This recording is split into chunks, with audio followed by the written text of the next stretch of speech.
Mister Vijay வந்து எல்லாத்துக்கும் பாதுகாப்புனாரு. குழந்தைங்களுக்கு பாதுகாப்பு, பெரியவங்களுக்கு பாதுகாப்பு, தொழிலாளருக்கு பாதுகாப்பு, எல்லாத்துக்கும் பாதுகாப்புனாரு.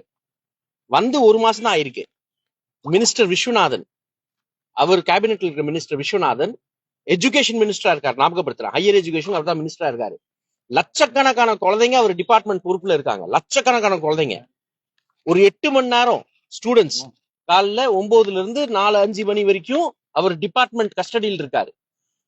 ஒரு ஈவெண்ட் நடக்குது மேலூர்ல, வீரான்ட்டு. விஜய் பிறந்த நாளும் ராகுல் காந்தி பிறந்த நாளும் 2 பேரும் கொண்டாடுறாங்களாம். அதுல ஃபர்ஸ்ட் டான்ஸ் ஆடுறாரு. டான்ஸ் ஆடுறதுக்கு யார் வேணா டான்ஸ் ஆடலாம், தப்பு கிடையாது. அந்த பாட்டோட டபுள் மீனிங்கா இருக்கா, சிங்கிள் மீனிங்கா இருக்கு நம்மளுக்கு தெரியாது. ஆனா நல்லா எக்ஸைட்டட் ஆயிட்டேனா, நான் ரொம்ப எக்ஸைட் ஆயிட்டேன். அந்த அவர் சொன்னதான், நான் இது நான் சொல்ல. எக்ஸைட் ஆயிட்டு குழந்தைங்க ஸ்டேஜ் மேல உட்கார்ந்துருக்குங்க. உட்கார்ந்த குழந்தைய தொடைய தடவுறாரு. இது சொல்றதுக்கு எனக்கு ஒரு மாதிரியா இருக்கு. அவர் பண்ணியிருக்காரு. வீடியோ பயங்கரமா பரவி இருக்கு. வீடியோ பப்ளிக் ஃபுல்லா பாத்துருக்கு. கீழே கமெண்ட்ஸ் வேணா பாத்துக்கோங்க.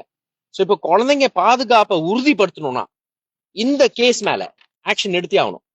மினிஸ்டர் மேல என்ன நடவடிக்கை எடுக்கிறீங்க அது உங்க விருப்பம். பட் போலீஸ் ஆக்ஷன் எடுத்தே ஆகணும். போலீஸ் ஆக்ஷன் எடுக்கலனா, பை சான்ஸ் ஒரு எஃப்ஐஆர் போட்டாங்க, வேற எங்க போட்டாங்கன்னா எனக்கு பிரச்சனை இல்லை. காப்பி கொடுப்பாங்க, நான் வாங்கிட்டு போயிடுவேன். பை சான்ஸ் எஃப்ஐஆர் போடலனா, நான் இப்போ கொடுத்த கம்ப்ளைண்ட் எஃப்ஐஆர் ஆகலனா 100% இது கோர்ட்ல இழுக்க போறேன். போலீஸும் அக்யூஸ்டா போக போறாங்க. இதுல சந்தேகமே வேணாம். ஏன்னா ஒரு மெசேஜ் சமூகமா நம்ம சேர்ந்து கொடுக்க வேண்டிய மெசேஜ் வந்து நாங்க குழந்தைங்க பாதுகாப்பை ரொம்ப சீரியஸா எடுத்துக்கிறோம். மந்திரியோ, தந்திரியோ, கான்ஸ்டபிளோ, கமிஷனரோ பார்க்க மாட்டோம். எவன் இருந்தாலும் குழந்தைங்க பாதுகாப்பை சீரியஸா எடுத்துக்கிறோம். இது clear cut crime. Clear cut crime. ஒரு குழந்தைய உட்கார வச்சுட்டு தடவுறாரு. ரொம்ப சஜஸ்டிவா இருந்தது. யார் பார்த்தாலும் அது இரிட்டேட்டிங்கா இருக்கு. யாருமே ஏத்துக்க மாட்டாங்க. சோ டவுட்டே வேணாம். இது கேஸ் போட்டே ஆகணும், நடவடிக்கை எடுத்தே ஆகணும். அது பாக்ஸோல போடுறீங்களா, ஜூலைன் ஜஸ்டிஸ் ஆக்ட்ல போடுறீங்களா, வேற எந்தெந்த செக்ஷன்ல போடுறீங்களா நீங்க பாருங்க. அது உங்க ஃப்ரீடம். தவறா பண்ணல, திமுக ஏதாவது பரப்பிட்டு இருக்காங்க, அவங்க மேல சட்டப்படியான நடவடிக்கை எடுக்குன்னு சொல்லி அவர் அப்படியே மாத்துறாரு. சார் எந்த குற்றவாளியுமே செக்ஷுவல் ஆஃபென்ஸ் குற்றவாளி ஒரு குற்றவாளி ஆச்சு நான் கரெக்டா பண்ணேன்னு சொல்லுவானா? சாரி, நான் தப்பா பண்ணேன், தப்பா நோக்கத்துக்காக பண்ணேன்னு சொல்லுவானா? வாய்ப்பே இல்ல. இன்னொரும் சொல்லிடுறேன், இதுல கன்சென்ட் ஆஃப் த சைல்டு இம்பார்ட்டன்டே இல்ல. அது கேள்வியே வராது. இப்ப நீங்க சைல்டு இன்டர்வியூ எடுக்க தேவையே இல்லை, போலீஸ் இன்டகிரேட் பண்ண தேவையே இல்லை. அந்த சைல்டு கன்சென்ட் இருக்கோ இல்லையோ, என் தாத்தா இல்லையோ, சார் ஹண்ட்ரட்ஸ் ஆஃப் கேசஸ்ல நம்ம தாத்தா, மாமன், மச்சன் ஜெயில் போயிருக்காங்க.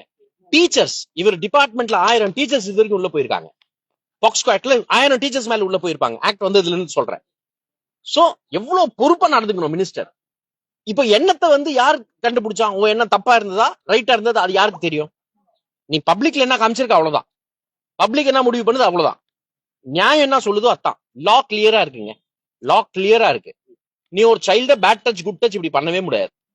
இது வந்து சோசியல் மீடியால வந்துருச்சு, ஈவன் தோ நேஷனல் மீடியால கூட வந்துருச்சு. எஸ். ஆனா இது வரைக்கும் இந்த முதலமைச்சரோ இல்ல அவங்க சம்பந்தப்பட்ட யாருமே இதை பத்தி எதுவும் கருத்து தெரிவிக்கல. அப்ப பாதுகாப்பு எப்படி பாதுகாப்பு உறுதி பண்ணுவாரு? மிஸ்டர் விஜய் ஒரு மேடல் என்ன சொன்னாரு? பெண்களுக்கு பாதுகாப்பு, பெண்களுக்கு பாதுகாப்பு, குழந்தைங்களுக்கு பாதுகாப்பு, ஒரு மேடல் என்ன சொன்னாரு? ஏன் இப்ப கூட ஆதவ அர்ஜுனா ஒரு 2.5 வயசு பொண்ணு கிருஷ்ணகிரி கேஸ் எடுத்தாரு. 2.5 வயசு பொண்ணு திமுக நபர் வந்து கொலை பண்ணாரு, ரேப் பண்ணாரு சொன்னாரு. கரெக்ட் தான். அதுல தாவேக்கா என்ன பண்ணிருச்சு?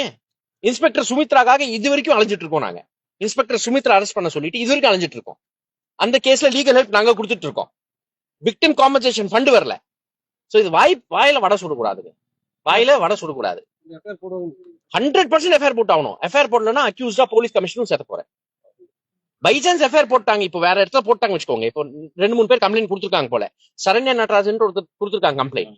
அவங்க கொடுத்த கம்ப்ளைண்ட்ல பை சான்ஸ் எஃப்ஐஆர் ஆயிடுச்சுன்னா எனக்கு பிரச்சனை இல்லை, நீங்க காப்பி கொடுத்துருங்க. ஒரே கிரைம் 2 எஃப்ஐஆர் ஆகாது. இந்த புரிதல் எனக்கு இருக்கு. அமைச்சர் மேல வழக்கு பதிவு நம்பிக்கை இருக்கா உங்களுக்கு? சார் அமைச்சர்னா என்ன சார்? நான் அண்ணாமலை மேல 3 வழக்கு பதிவு செஞ்சிருக்கேன் சார். அவர் அமைச்சர் இல்ல, பிஜேபியோட பிரசிடென்ட், பிஜேபியோட டாப் மேனு தமிழ்நாட்டுல. அவர் மேல நான் பண்ணியிருக்கேன். மினிஸ்டருக்கு ஏதோ சட்டம் சொல்லுதா மினிஸ்டருக்கு எக்ஸம்ஷன் இருக்குன்ட்டு? அப்படி எதுவுமே நான் பார்க்கல இது வரைக்கும். கலெக்டரா இருந்தாலும் சரி, அமைச்சர் இருந்தாலும் சரி, யார் வேணா இருந்தாலும் சரி, திருப்பியும் எவ இருந்தாலும் நான் நடவடிக்கை எடுப்பேன் தானே ஒரு நல்ல ஆட்சிக்கு ஒரு இண்டிகேஷனு.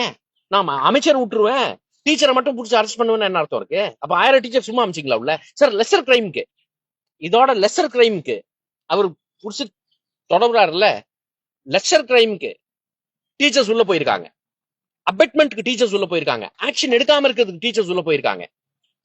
சோ இதுல டவுட்டே இல்ல. சிஎம் விஜய் மௌனமா இருக்கிறது ஏன்? அவர் மௌனமா இருக்காரோ ஆக்ஷன் வேணும் சார். இதுல தெரிஞ்சு போயிடும், 2-3 நாள்ல தெரிஞ்சு போயிடும். எனக்கு ஆக்ஷன் எடுக்கலன்னா நேரா கோர்ட்ல போய் நிக்க போறேன். இதுக்காக நான் 1 வாரம் வெயிட் பண்ண கூட தேவையில்லை. பதவி ஆக்சுவலா சொன்னா 15 நாள் டைம் இருக்குல்ல இவங்களுக்கு ஆக்ஷன் எடுக்கிறதுக்கு, நாங்க விசாரிக்கிறோம்ட்டு. இந்த மாதிரி கேஸ்ல தேவையே இல்ல, கோர்ட்டுக்கு போயிரும். நேரா கோர்ட்டுக்கு போயிட போறேன். ஒரு பதவி விலகணும்னு ஏதாவது ஓகே மினிஸ்டர் சார், அது உங்க கட்சியோட இது, நான் சொல்லக்கூடாது. நான் எஃப்ஐஆர் கேட்பேன், அக்யூஸ்டா கேட்பேன். உங்களுக்கு அறிவு இருந்தா நீங்க தூக்கி விடுவீங்க. அது நான் ஆலோசனை சொல்ற வேண்டிய அவசியமே இல்ல. பட் எஜுகேஷன் மினிஸ்டரா இருக்காரு, ஞாபகப்படுத்துறேன் திருப்பியும். ஒரு ஹையர் எஜுகேஷன் மினிஸ்டர் இந்த தப்பு செஞ்சதுக்கு அவருக்கு என்ன தண்டனை கொடுக்கணுமோ அது உங்க அறிவு பொறுத்து இருக்கு.